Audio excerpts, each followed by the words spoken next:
Great. So yeah, can you just kind of start by giving me the real sort of straightforward, basic Together kind of origin story? Yeah. I'm Keith Baker. I've been creating board games and role playing games basically since I was in high school. Hmm. And I've just always loved games. And uh, after college, I started doing a lot of freelance work, but frankly, I don't really have the know-how or mindset to really make something entirely from the ground up. And when we came together and realized we had that shared skill set and that we could actually build everything, how would you add to that? Yeah, so we're a married couple. And when I met Keith, who was already award-winning game designer, and really introduced me to like a whole new world of hobby games. And I've always enjoyed playing games, and I've always designed a lot of interactive things for either software or programs and products as well. And so we kind of married together as well as being married, married, a lot of our strengths there. And we knew that we wanted to make things and make them together and really think about our audience and make things that we were really proud of. And so that's what we do. So tell me then about sort of Illimat. So how did that kind of come about, to this collaboration with the Decemberists?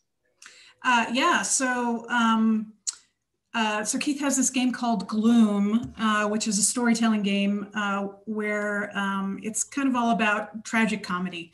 And he gets a message on his Facebook saying, my daughter and I love this game. Would you teach us how to play, or, kind of show us the game in exchange for Decemberist tickets? And we were like, that's the most Portland message we've ever received. This just feels so like someone's got a Decemberist ticket, whatever. And then Keith's like, oh, who is that? Oh, it's Chris Funk from the Decemberists. That's why he has tickets. That's why he has tickets, yes. When we tell people the origin story of Illimat, we do, and we're not in Portland, we say, if you live in Portland, you get assigned a Decemberist, and they're your creative guide for your time here. And we got Chris Funk. So, which is not true, of course. But we reached out to them, and they are avid game players when they're on the road. They play between sound check and going on stage. And they had this photo shoot where they pretended to be a secret society that played in strange places around Portland, and they had it for like 10 years. And the photographer Autumn DeWild took these lovely photos of them, long ago, and they kept it. And they're like, maybe this could actually be a game. And after knowing them a little bit, they asked us, could you make this into something? So what is a game like that then? So you have this game, it has a kind of like a pretty big imprimatur behind it, and like you said, it kind of I'm assuming that's for a company of your size that's a pretty good, pretty decent sales wise. So like what does that do for a small kind of independent designer to have like all this stuff behind it? I'm assuming it just opens up a ton of doors for what you can do going forward. I think you can have a game that sells that much that doesn't open doors. It depends on what doors you want open. The type of doors we want open is people who say, wow, that was so interesting. The story there, I'm intrigued. It's not a mass market game though. So like, it's not something where, Target ever said yes to, or anyone else. Right. Or even Barnes & Noble for that matter. It's so those are the doors we want to open. The people who saw the thought that we put into it, the type of collaborations that we want, the kind of care that we put into that. And so those doors open, and that's really, I think, the McElroys from my brother and me, and of course the Adventure Zone. They were their entree into us was they loved Illimat. So and they loved the game and they loved playing it. So I think good design and making good things opens the door. And no matter how much you sell, frankly, I mean, of course you have to get it in front of those people, but so yeah. And I also think that just making something as well as you can, you just have to find your audience for.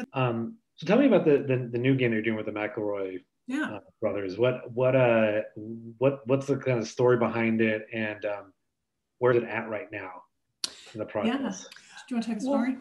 Yeah. So the Adventure Zone is a podcast that the McElroy family does, where the sons and their father play they started off playing Dungeons and Dragons. They play role-playing games together. And part of that, when we were first discussing it with them, and when some people heard about this, is they were like, well, isn't the Adventure Zone game Dungeons and Dragons? And the thing is that when we stop to think about it, because again, with Illimat, with this, anytime you're working with a license, you really want to think about what is the property, what engages the audience, and that the experience of the Adventure Zone is listening to a group of friends having fun, telling a story together. And frankly, the rules aren't really what it's about. And it's accessible in a way, even if you don't understand those. Yeah, one of the things that one of my favorite parts of really someone approaching us and asking us to work with us is really trying to understand the audience for the property or the thing or the people that we're potentially working with. And the one thing that we always have, like, why do people love this? You know, so because that essence has to be in the thing that you're making. And one thing that we realized with the McElroys, so the McElroys, the Adventure Zone, they have, a slew of podcasts, and the Adventure Zone is also an extremely popular New York Times bestselling comic book series. Yes. So, one thing that we realized, we went to concerts, we sit in the audience and talk to people, and, became my mother and tap people on the shoulder and be like, oh my gosh, how long have you been a fan, and ask questions. And one of the things that we realized is that it's like listening to the coolest house on the block, and they've invited you over to play a game. And how do we bring that feeling to someone's table? Like, how do we create a game that lets people feel like they can have that much humor and laughter and ease of bringing people in? And the McElroys have done a tremendous amount for making people feel like storytelling games and RPGs are not just all about rules, and they're for everyone. So we wanted to make something that addressed a lot of the barriers for people. And the other thing I'm asking pretty much everybody I'm talking to is sort of how has the last year and the pandemic sort of changed your planned projects and just sort of how you operate? So to say it was hellish is unbelievably minimizing. I don't think I've ever seen as much chaos in freight and cargo. I have things ready even now in our factory. I have puzzles that have been done for a month, but there's no 20-foot containers in China. Wow. So there's no, so you have to wait for a container to be available to get on a cargo ship. And then those spots on a ship are really, harder. So usually it's a couple of days, but now it's a couple of weeks. And then every port is backed up. So what usually took 2 weeks to get from the factory to Long Beach, California, actually took 6 weeks. 9 of those days were a cargo ship just waiting for a spot to offload in Long Beach. And then the chaos of all those containers there. And so it's like the big bubble, the big wave, which I think I called a turdnado of, excuse my language, of chaos. And then you see that wave kind of going into your carriers who are overwhelmed, and I think consumers who are incredibly exhausted and just want a little joy.